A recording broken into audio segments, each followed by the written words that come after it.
That morning, Diep woke up earlier than usual to go into the forest, completely unaware that something unfortunate was about to happen. Diep got up early. She prepared her things to go, the old pair of shoes neatly placed in the corner of the house, the bamboo basket that had been with her for many years, and a few small items necessary for a day's work.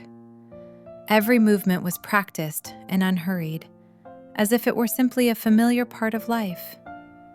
James also prepared to go to work. He ate breakfast quickly, put on his jacket, then paused for a moment at the door. As always, he turned to remind Diep to be careful in the forest, not to go too deep, and to come back early if she felt tired. His voice was calm, without excessive worry, as both of them were accustomed to this rhythm of life. Diep only nodded, offering a gentle smile, and also reminded James not to overexert himself at work. The rain from the previous night made the forest that morning damper than usual. The ground was soft, the fallen leaves slippery, and even the familiar paths no longer felt as steady underfoot as they normally did. She stopped at the familiar clumps of bamboo, carefully brushing aside layers of wet leaves, using a small knife to dig out young bamboo shoots still hidden deep in the soft soil. Each cut was slow and steady, as if she had known this work by heart for a long time. Diep knew how to choose shoots at just the right stage, not too young and without leaving the roots behind, so that the plant could continue to grow next time. She placed each shoot into the basket, adjusted them neatly, and only then moved on to another spot. The work was repetitive, but Diep did not feel tired. For her, it was not only a way to earn extra income, but also a habit of someone accustomed to taking care of her own life. She watched every step carefully, avoiding patches of overly soft ground and steering clear of tree trunks made slick with moss. As she was crossing a low slope, her foot slipped slightly. Diep lost her balance and fell. There was no loud cry, no heavy fall, just a sharp sensation that flared quickly in her ankle. She pushed herself up by instinct, but the moment she put her foot back on the ground, the pain came more clearly. Diep stood still for a few seconds, took a deep breath, and tried to take another step. But her ankle did not respond. The pain was not so severe that it frightened her, but it was enough for her to understand that she could not go any farther. She sat down on a nearby rock, her back leaning against a damp, cold tree trunk. Around her, the forest remained as quiet as if nothing had happened. The sounds of birds, wind, and rustling leaves blended together, making her sense of loneliness stand out even more in the familiar surroundings. Diep looked down at her ankle, which was beginning to swell. She knew she had sprained it and told herself that she would find some medicinal leaves to apply and it would be fine. She was used to handling things on her own, used to being alone when difficulties arose. But this time, in the damp forest and with that dull, lingering pain, Diep began to understand that there are moments when, whether one wants to or not, a person cannot rely solely on their own endurance. Diep sat a while longer in the damp forest, her back resting against the cold tree trunk, trying to wait for the pain to ease. She tried to move her ankle once more, but even the slightest motion sent a sharp jolt through it, forcing her to stop. The forest remained quiet, with only the sound of wind moving through the leaves and the smell of wet earth lingering after the night's rain. Diep stared at the phone in her hand for a long time. Call James? The image of him at work immediately came to mind, busy with so many things to worry about. James had already been through a lot, and now he was no longer a CEO with easy choices. Thinking of that, Diep blamed herself for being too careless, for being so used to handling everything on her own that she forgot there were moments when she also needed to ask for help. But the pain did not subside, and the fear of being stuck here for too long began to outweigh her hesitation. In the end, Diep dialed the number. Her voice on the other end of the line was kept very soft, with a hint of hesitation. She said she had slipped and sprained her ankle a bit, and asked James to come pick her up. She hurried to add that it was nothing serious, that she just needed to move slowly, as if trying to reassure him before he had time to worry. On the other end, James froze for a brief moment. Then his voice came through, more urgent than usual. "Stay where you are. Don't go anywhere. I'm coming right now." Without waiting for Diep to say anything else, James hung up. He dropped what he was doing, asked for leave urgently, and gathered his things in a state where he almost wasn't thinking anymore. When he stepped into the car, his hand trembled slightly as he inserted the key, a familiar but rarely revealed sense of anxiety rising quickly. On the familiar road leading into the forest, James drove faster than usual. His hands gripped the steering wheel tightly, his eyes fixed straight ahead, but his mind kept replaying the image of Diep sitting alone in the forest, enduring the pain as she always did. He blamed himself for being too accustomed to Diep's diligence and independence, so accustomed that he forgot she too had moments of fatigue, weakness, and the need to be supported. James only hoped to arrive a little sooner, not to scold or question her, but simply to be there, so that Diep wouldn't have to struggle on her own for another minute in the damp forest and that dull, lingering pain. James found Diep in the familiar part of the forest, where she was sitting with her back against a large tree, still wearing the heavy basket she hadn't yet had time to set down. She tried to keep her posture upright, but her face had gone pale from the pain. Just seeing her like that made James's heart sink immediately. He quickened his steps, softly called her name, then knelt down in front of Diep. "Does it hurt a lot?" James asked, his voice lower now, not raised, not panicked, but carrying all the concern he was trying to hold back. Diep meant to shake her head to reassure him, but the pain in her ankle made the crease on her brow impossible to hide. James didn't ask anything more. He bent down, carefully examined the clearly swollen ankle, then gently shook his head, as if blaming himself for being so used to Diep's diligence that he had forgotten there were times she couldn't manage on her own.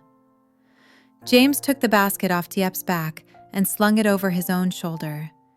He told her to hold on to his shoulder and stand up slowly. Every movement was calculated with care, afraid that even one hurried step might make her hurt more. James walked on the outside, shielding Diep from slippery patches of ground, choosing the firmest steps so she could lean most of her weight on him. From time to time, he spoke very softly. "Hang in there. Go slowly. We're almost out." Not to urge her on, but to let Diep know that he was right there beside her, not leaving her for even a step. James didn't show fatigue, nor did he voice his worry. But in every small action, the way he tightened his grip on Diep's hand when they passed a slope, the way he stopped to rest exactly when she needed it, everything revealed a quiet yet steady care. When they reached home, James supported Diep inside and helped her sit down on the familiar wooden chair by the door. He set the basket down in the corner of the house, then went to get a basin of warm water. James tested the temperature with his own hand before gently placing Diep's ankle into it. His movements were slow and careful, to the point that Diep had to look up at him, a strange feeling rising in her chest, both warm and aching. James dried her foot, took out the ointment, applied it gently, then wrapped the bandage neatly, layer by layer. Not clumsy, not rushed. Everything happened in silence, with only the sound of steady breathing and James's gaze resting on Diep's ankle, as if he were silently promising that from this moment on, she would no longer have to endure things alone. As afternoon turned to evening, James changed his clothes and went to pick Diep from school. When Nee ran out through the school gate, James bent down and gently patted her head, his voice lower but softer. "Be good when we get home today. Aunt Diep hurt her ankle and can't move around much." Nee's eyes widened as she looked at him. Then she nodded, very firmly, as if she had just been given an important mission. As soon as they got home, before she even had time to put her bag away, Nee ran straight inside. Seeing Diep sitting on a chair with her ankle wrapped in a white bandage, the child paused for a moment, then chattered with concern.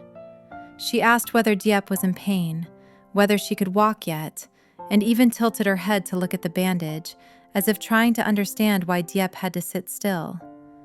The clear, childlike voice rang on, making the small, usually quiet house suddenly feel much livelier. Diep smiled and patted Nee's head, telling her that she would be fine after resting for a few days. Hearing that, Nee immediately pulled a chair closer and said she would sit beside her to watch over her, afraid that she might feel lonely. James stood outside watching them, saying nothing, but he felt a little lighter inside. Perhaps it was the child's innocence that made the day's weariness fade more quickly. James went into the kitchen to prepare dinner. The steady sounds of chopping and cutting echoed, and the smell of food spread through the house. As he cooked, he occasionally glanced out toward the living room. There, Diep was teaching Nee how to draw. She set the paper on a low table, showed her how to hold the pencil, how to color without going outside the lines. Nee listened attentively, sometimes looking up to proudly show her each clumsy little stroke. Watching that scene, James felt a sudden warmth in his heart. There was nothing grand about it, just a very ordinary afternoon. A child's laughter, the smell of rice cooking, and the woman he loved sitting quietly and patiently beside the child. He realized that the difficult days he had just been through suddenly felt more meaningful, not because everything had become easier, but because this house was still filled with care for one another. When dinner was almost ready, James called the two of them to wash their hands. Nee scampered ahead, while Diep slowly pushed herself up using her hands. James stepped over to support Diep, careful with every step. In that moment, he understood that warmth does not come from perfection, but from moments when people are willing to slow down, stay close to one another, and keep a home filled with laughter. The story of Diep and James does not have major upheavals, nor does it have loud, dramatic turning points. Everything begins with a very small fall in a familiar forest on a day that seemed completely ordinary. But it is precisely through such small things that people come to see each other more clearly. Diep is used to being hardworking, used to taking care of things on her own, used to enduring without complaint. She believes that love means trying a little harder so that the person beside her has less to worry about. But sometimes, that strength makes people forget that they too have the right to be weak. James does not say much. He does not express his feelings with grand words. But when Diep cannot take another step, he is there, supporting her, doing things in her place, and carrying the heavier part without being asked. He understands that love is not standing by while the person you love struggles alone, but being willing to step into that difficult part together with them. This story reminds us that family happiness does not come from who sacrifices more, but from timely sharing. Not everyone knows how to say caring words, but sincere actions always have the power to heal. In life, there are many people like Diep, accustomed to bracing themselves so that everything can be all right. And there are also people like James, who love by quietly doing more than they say. What matters is not who is right or wrong, but whether, when one person slows down, the other is willing to step forward and stay by their side. Because in the end, A family does not need to be perfect. A family only needs people who know when to stop at the right moment so that no one has to walk alone when they are already too tired.